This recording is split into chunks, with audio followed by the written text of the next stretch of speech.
Algumas pessoas, elas olham para a situação do motorista de caminhão ou caminhoneiro e elas sinalizam da seguinte forma: o cara virou caminhoneiro porque ele não estudou. Não faz sentido esse tipo de análise de algumas pessoas da sociedade. Não estou generalizando. Algumas pessoas veem dessa forma. Não. O caminhoneiro, para ele se tornar caminhoneiro, né, tem que ter paixão, acima de tudo, paixão, né? Porque há uma grande diferença, Anderson, entre o caminhoneiro e o motorista de caminhão. Não estou desmerecendo.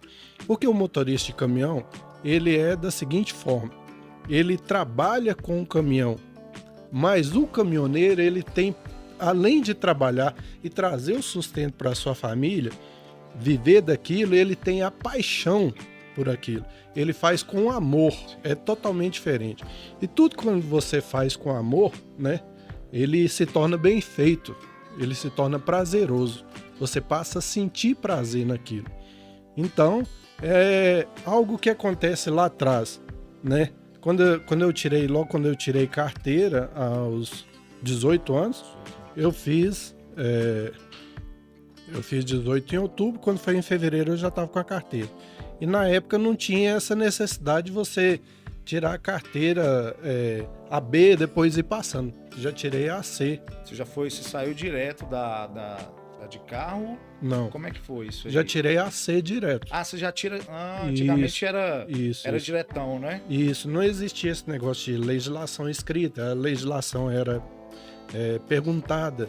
Então você já tirava a C direto. Aí depois, com 21 anos, você podia trocar para D. Inclusive, eu nunca troquei minha carteira. Minha carteira é C até hoje.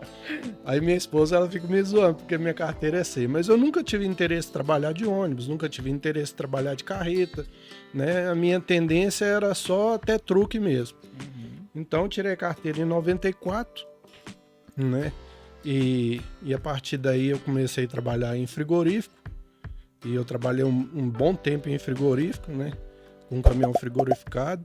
E logo de início, quando eu tirei carteira, já teve a oportunidade de estar trabalhando, né? E a gente desenvolveu isso. E no decorrer desse pouco período que eu trabalhei de empregado, eu conversei com um rapaz que eu não esqueço de jeito nenhum. Lá na 040 ali, ele tava com um caminhão lá na oficina. E nós conversamos assim, de repente, e esse rapaz, na época ele tinha uma 608. E nós conversamos lá e ele falou o que aquilo trazia para ele e tal. E foi tipo assim, um incentivo, né? E eu fiquei com aquela situação na cabeça e deu na doida. Na época eu tinha um Monza. Você pôs o Monza no pau, quer ver? Pus o Monza no pau. Eita, nós. Aí existia um consórcio, né? Algumas pessoas, né, vai lembrar, outras não. Eu tenho 47 anos. Existia um consórcio da Casa do Rádio. E eu tinha esse consórcio na época. E eu peguei e juntei esse Monza, mas esse consórcio, e comprei a 608, que foi o primeiro caminhão por R$11 mil. Nossa, cara. Hoje o valor de uma moto, você comprou o seu primeiro caminhão. Isso foi no ano 2000. E aí, o que acontece? Luta, né? A minha esposa, ela ficou meio assim, mas ela sempre me apoiou em tudo. Ela é guerreira, eu quero até mencionar ela aqui, porque é uma pessoa que me ajuda em tudo. Ela é minha companheira e aonde que eu tô, ela tá junto comigo. Então, eu comprei a 608 aos trancos e barrancos. Na época não foi fácil. Eu não tinha dinheiro para pôr o baú em cima. Aí eu pedi empréstimo para minha tia, para parentes e tal. E fui buscar um baú ali no meio do mato, ali perto do Ceasa, num lugar abandonado lá, vi um baú lá, e fui lá, não tinha condição nem de pôr o baú em cima do caminhão, e arrumei uns colegas meus e coloquei uns 8 ou 9 rapazes dentro da cabine da 608. Cara, que confusão. Nós fomos lá pro meio do mato. Pra realizar o sonho, né, Alexandre? Isso. Muita luta. Nós fomos lá e pegamos esse baú e colocamos esse baú em cima do caminhão na mão. 9 homens, colocamos na mão, que ele estava em cima de uns tambor, e amarrei ele com corda, e ele todo torto, e fui embora com o caminhão para ajeitar paralama e ajeitar as outras coisas. Aí foi desse jeito que eu comecei, né? E vim continuando até hoje. Hoje, graças a Deus, trocando de caminhão nesses 23 anos, né? Que eu venho trocando, a gente procura melhorar. Então eu fui trocando, fazendo negociação e eu tô no 7º.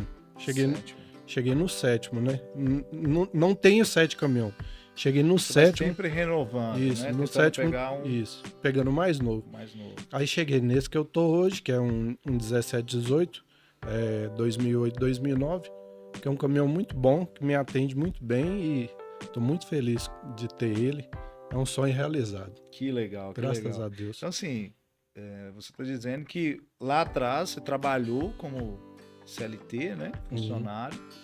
E aí, num estalo assim, você foi incentivado a ter seu próprio caminhão. Isso, né? Isso mesmo. E assim, ter seu próprio caminhão, como é que é? Porque igual você falou que tem a diferença, né? É interessante você falar isso, porque assim, o motorista funcionário, realmente eu penso que é diferente, porque ele vai ali, o caminhão tá pronto, tá abastecido, muitas vezes tá lavado, isso para sair para viagem. Durante a viagem ele tem que fazer os cortes, né? Isso. Mas você, proprietário, autônomo, tudo isso eu sei que tem que desembolar. Como é que é no dia a dia, assim, quando você recebe uma viagem? Como é que você trabalha, os seus clientes? Conta pra gente como é que você desembola a sua vida agora como próprio, né? Caminhão autônomo, caminhoneiro autônomo. Olha, eu quero deixar até um gancho aqui pro pessoal aí que tá pensando em adquirir seu próprio caminhão. Eu comecei lá atrás com muita dificuldade, mas a primeira coisa que você tem que ter um planejamento, né? Você não é simplesmente... Antigamente, Anderson, acontecia algo interessante. A pessoa, ela trabalhava de empregado numa certa empresa e ela pegava o acerto dela e ia lá e comprava um caminhão. Muitas das vezes o cara comprava um caminhão, acontecia isso demais, sem ele saber como funcionava realmente o transporte. Ele nunca teve envolvido numa situação de transporte, ele simplesmente ia lá e comprava um caminhão, porque achava que o caminhão trazia rios de dinheiro. E nunca ele olhou para a situação das despesas. Então o cara pegava um acerto e ia lá e comprava um caminhão. Vamos voltar a 3 anos atrás, né, em questão da pandemia. Quando surgiu a pandemia, foi logo na época que eu troquei meu caminhão. Eu tinha um caminhão 2002 e troquei por esse 2008, 2009. Eu nem queria trocar de caminhão. A minha esposa, né, como sempre, me valorizando demais, ela falou assim, vamos trocar o caminhão? Eu falei assim, não tô querendo trocar o caminhão agora não. Aí fui correr atrás de trocar o caminhão porque as pessoas não estavam valorizando o caminhão da forma que deveria ser valorizado.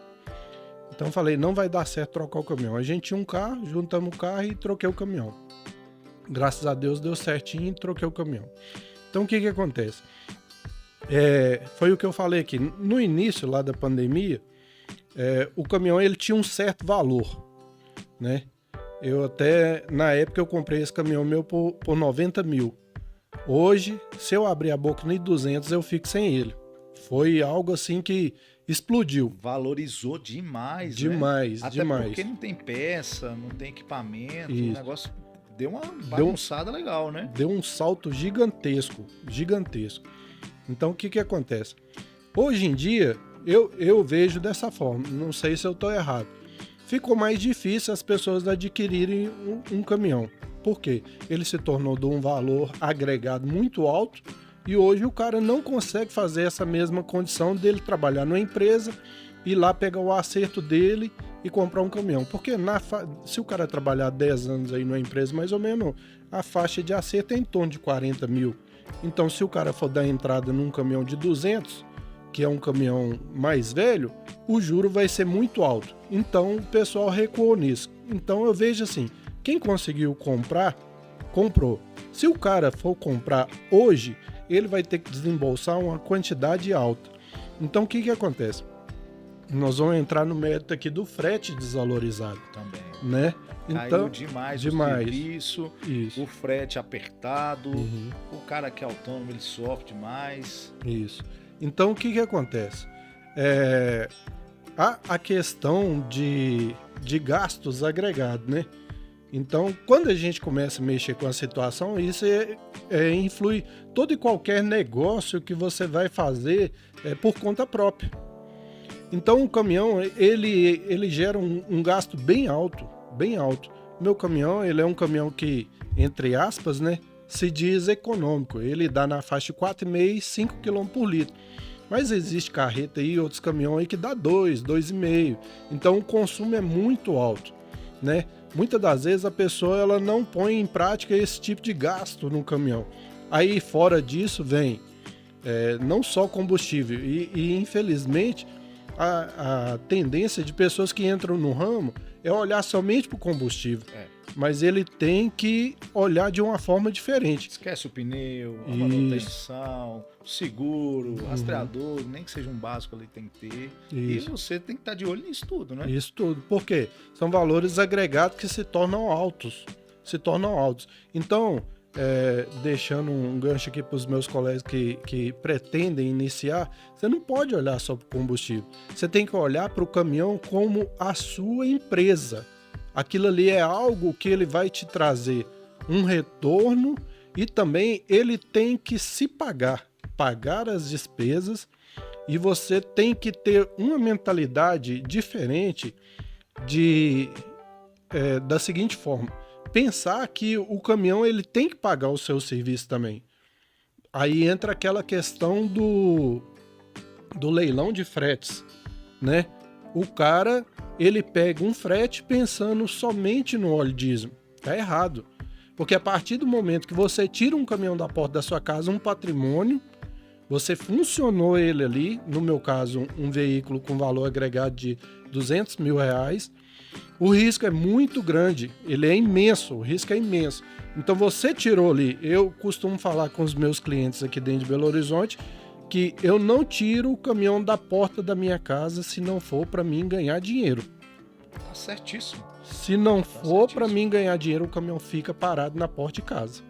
Entendeu? Por quê? Um pneu custa R$3.200.